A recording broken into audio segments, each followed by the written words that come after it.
Chapter 60. They had erected a platform so the entire army could see the wedding. Men had already gathered from their fires, and their officers were beginning to organize them into ranks for the ceremony as the moon rose. Besides the army, several thousand commoners and camp followers had crowded around the platform. "Logan," Count Drake said, closing the flap of the little tent where Logan was getting ready, "you can't do this." For a long moment, Logan didn't answer. When it emerged, his voice was low and stern. "What else can I do?" "The one God says he will provide an escape from every temptation." "I don't believe in your God, Drake." "Truth doesn't depend on your belief in it." Logan shook his head slowly, like a bear emerging emaciated after months of hibernation. "Marrying Tara is no temptation. My father married a beautiful, poisonous woman, and I saw what it did to him. A lesson you would do well to heed, the difference being that your mother wasn't capable of nearly as much destruction." Logan's eyes flashed, the bear slowly raising his head to tower above all others. "If there's a way out that doesn't destroy us, you tell me what it is. I don't want to marry." "I didn't say marriage was the temptation." "Then what is?" "Power," Count Drake said, thumping his cane. "Damn it, man. It's marry her or doom us all. You think I haven't figured out a way to get the majority of these people to follow me?" "I have. I could take maybe 2/3 of them and leave. That would leave a third to die. You want me to ask thousands to die so I can avoid a bad marriage?" "No, Logan." Count Drake leaned on his cane. He looked like he needed its support. "My question is, can you be the king that you need to be with such a queen beside you? Tara Grayson was caught off guard today. You caught her in a moment of weakness. That won't happen again." "Well, thank you for illustrating the bleakness of my future," Logan said. "But if you can't help me escape it, help me get dressed." "My king," Count Drake said, "sometimes the way out of a hole isn't climbing." "Get out," Logan said. Count Drake bowed and left sadly. Logan lifted the circlet and put it on his head. Mama Kay had seen to it that he looked a king. He had been shaved, his hair cut, his body anointed with oils and adorned with furs. He was dressed in a fine, dark gray tunic and cloak trimmed with white samite. He'd reached the age of majority immediately before the coup, but he'd forgotten to choose his own sigil. Now he saw that Mama Kay had chosen one for him.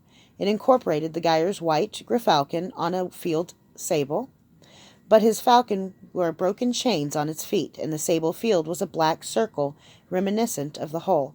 The gerfalcon's wings were spread. It was a worthy sigil. His father would have been proud.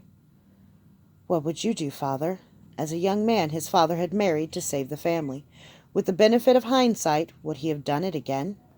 The tent flap opened and Mama Kay stepped inside. She looked at him with a shallow but genuine compassion. She couldn't understand. She'd never loved as Logan had loved. To her, it must look like this was the obvious choice. Marry Tara, deal with the problems later. In his position, Mama Kay would scheme and manipulate and have Tara killed if it came to it. "It's time," she said. "The sigil is perfect," Logan said. "Thank you." "Did you notice the wings?" she asked. "The wing tips extend beyond the circle, Your Majesty. The gerfalcon will always fly free." Together they walked up onto the platform. It was a circle almost the same size as the hole. It was a circle to symbolize the perfect, eternal, unbreakable nature of marriage. As Logan climbed with thousands of eyes turned on him, to take his place right at the center where the fall to death had been, his heart lurched. He felt sick, claustrophobic. He remembered stretching over the hole, stretching as far as he could. For what? For pissed-on bread he wouldn't give to an animal. Music began playing, and his pissed-on bread stepped up daintily onto the platform. Part of Logan was ravenous for her, as he had been ravenous in the hole. For the past 3 months he'd been so weak, so starved, so preoccupied with surviving, that he'd barely spared a thought for sex. Before the hole, it had seemed he'd barely spared a thought for anything else. Now that he was out and regaining his strength, that old Logan was coming back. Tara Grayson was tall and lithe, her curves almost boyish, but her smile was all woman. She moved like a woman who knew what men liked and knew that she had it. The starving, greedy part of Logan wanted to fuck her. A pissed-on bread always looked so good, until you tasted it. But at least it filled you up, no matter how you felt about it afterward. At least he'd have sex. But by all the gods, at 21, he was still a friggin' virgin. The irony of that thought made him smile grimly. Tara saw the smile and smiled back. She did look fantastic. Her hair was teased up into, well, something fancy. Logan wondered how many tailors had been cursing at each other over the last 2 hours as they'd somehow altered one of her dresses into a wedding dress. It was the traditional green of fertility and new life, slim cut to Tara's slim body, with ornate groom ties up the back, and a long expanse of leg exposed that was certainly not traditional, but welcome nonetheless. It was completed with a stylish veil symbolizing chastity that worked perfectly with the dress, if not so well with the woman in it. Well, I'll have as much sex as I want if her reputation is at all deserved. The thought sloshed in his stomach like warm piss. No, better not think about her reputation. Whatever he felt, Tara Grayson somehow pulled off what he had thought was impossible. She was sexy and regal at the same time. To her, it was all power, whether it came from her status or her personality or her body. They were all tools to impose her will. Power, Count Drake said. The temptation was power. Tara came to stand beside him and took his hand shyly. The people cheered. It was just like Janine Gunder had taken his hand when her father had announced their marriage. Logan swallowed his rising gorge. For Janine, it had been a spontaneous act. Tara had been at that dinner. She'd seen what Janine had done and how people had approved. She was imitating Janine deliberately. "Relax," Tara said. "You're 5 minutes away from everything you ever wanted." "You're a fool if you believe that, Tara." Logan painted a smile on his face and willed his body to relax. No, it wasn't what he would have chosen, but he would be able to change everything. He could defeat King Ursel. He could root out the Sakage. He could abolish the poor laws. He could... That was it. That was what Count Drake meant. That was the temptation of power. He'd turned his ambition in his own mind. It wasn't for him, he told himself. It was for the people. But that wasn't altogether true, was it? He'd liked ordering Gorky's death. He'd liked dismissing the Count. Logan spoke, and things happened. People obeyed. He'd been so powerless for so long in the hole that the idea of never being subject to anyone was honey on his tongue. "Fine, Count Drake, I understand. Now, where's the way out?" It was too late. On one side stood a Hecton in his rich cloak, 100 colors for the 100 gods. On the other stood a man in simple brown robes, a pater of the one god. Duke Westeros took his place in the middle. Tara had made sure that their marriage would be performed in triplicate.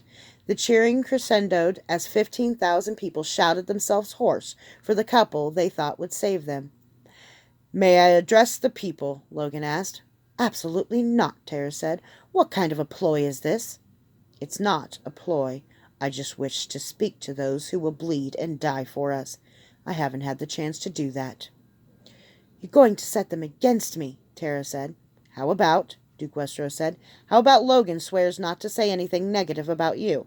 And if he does, I'll step in and stop him. Is that acceptable, my lord?"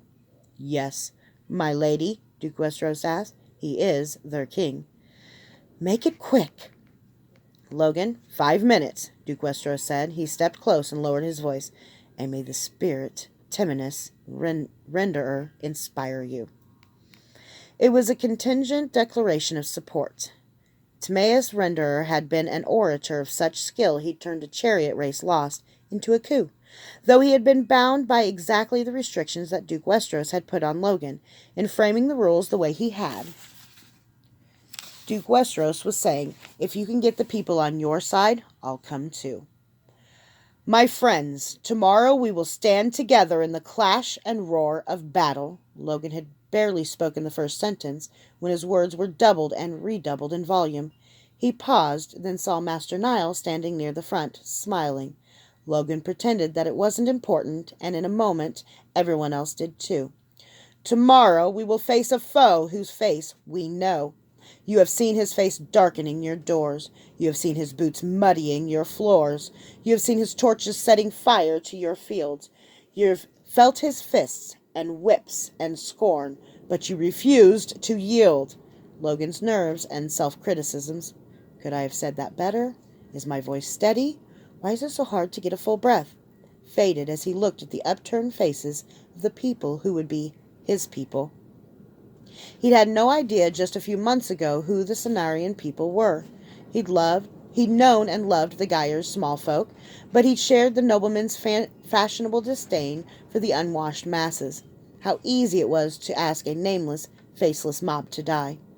My friends, I spent the last 3 months in the depths of hell's asshole. I was trapped with the shit and the stink of humanity. I spent my time fearing death and things worse than death. They took my clothes. They took my identity. They took my dignity. I saw the good suffer with the evil. I saw a woman violated and a woman kill herself so she wouldn't be violated again. I saw good men and bad make their deals with the darkness, and I made my own to survive. My friends, I was imprisoned beneath the ground. You were imprisoned above it. You know the fears I knew. You saw the horrors I saw, and worse, we had friends killed. We knew that to resist was to die. And my friends, my people, we looked at the odds against us and we saw no hope. We fled. We hid. Logan paused and the people were silent. Were you there with me? Logan asked. Did you feel rage? Did you feel powerless? Did you watch evil and do nothing to oppose it? Were you ashamed? The men and women didn't look to the left or the right, afraid that their neighbors would see the tears in their eyes. Their heads nodded. Yes, yes. I was ashamed, Logan said. Let me tell you what I learned in the hole. I learned that in suffering we find the true measure of our strength. I learned that a man can be a coward one day and a hero the next. I learned that I'm not as good a man as I thought I was. But the most important thing is, I learned that though it costs me dearly, I can change. I learned that when what has been broken can be made new. Do you know who taught me that?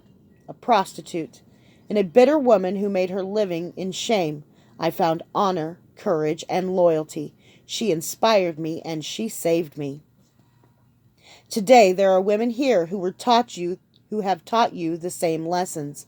Many of you are ashamed of your mothers and your wives and your daughters who were raped, who were pressed into sexual slavery at the castle, who sold themselves in brothels so they might survive. You've shunned them, rejected them. But I say your wives, mothers, and daughters have shown us how to fight. They gave us the Nocta Himata.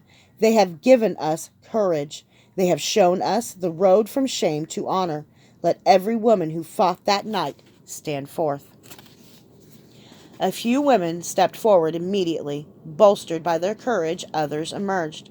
Men moved aside silently. In moments, a crowd of 300 women gathered in front of the platform. Some let tears fall, but their backs were straight, their chins high. Men in the ranks were openly weeping now, not just the men who must have known this small sample, but men from the countryside, men who must have known their own women to be shamed and dishonored, men who were now ashamed of themselves. Today, Logan said, I declare you the inaugural members of the Order of the Garter. A garter because you have taken shame and turned it to honor.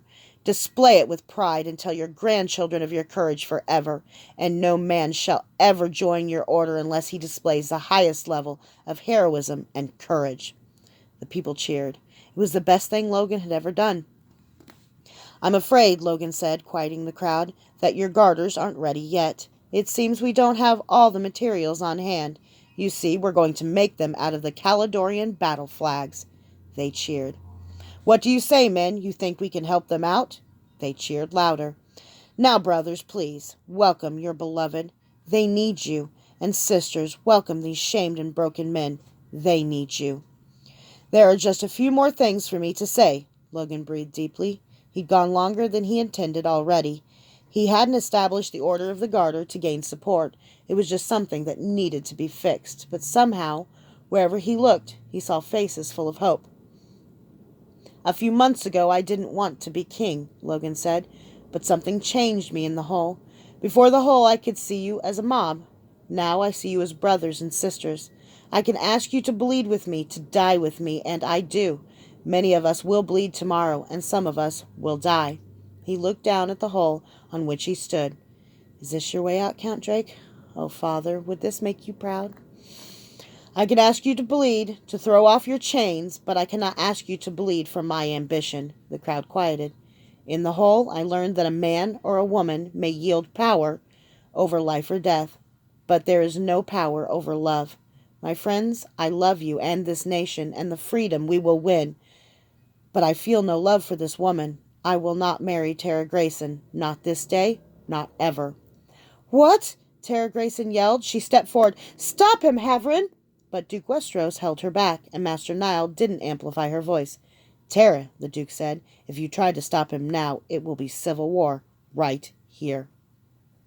A roar was going through the crowd, and men were looking at their neighbors, unsheathing their weapons and trying to see who would join which side. Stop! Logan cried, and his voice boomed over the assembly. He held his hands up. I won't have a single man die to make me king, much less 1,000. He turned. Lady Grayson, will you swear fealty to me? Her eyes flashed, and this time Master Nile did amplify her voice. Not if it cost 1,000 lives. Logan held his hands up to forestall the furor. My friends, we have no hope of defeating Calidor if we are not united. So, he turned to Tara Grayson, who looked less than beautiful with a rage-splotchy face. Grant me that you will establish the Order of the Garter, and that you will pardon my followers of all crimes up to this day. Grant me that, and I will swear fealty to you. Tara Grayson hesitated only a moment. Her eyes were wide with disbelief, but she recovered before any cry could go up. Done, she said. Swear it now. Logan knelt and reached toward the center of the platform where Tara stood. In the perfect inverse of a gerfalcon stretched his wings beyond the black circle of submission and imprisonment. He reached his hand back in. It made all the difference. Sometimes the only way out of the hole isn't climbing. He touched her foot in the oath of submission. In recognition of your valor, Queen Grayson said in a tone that dripped poison, you will have the honor of leading the first charge. Your honeyed words will doubtless impress the Verdmeisters.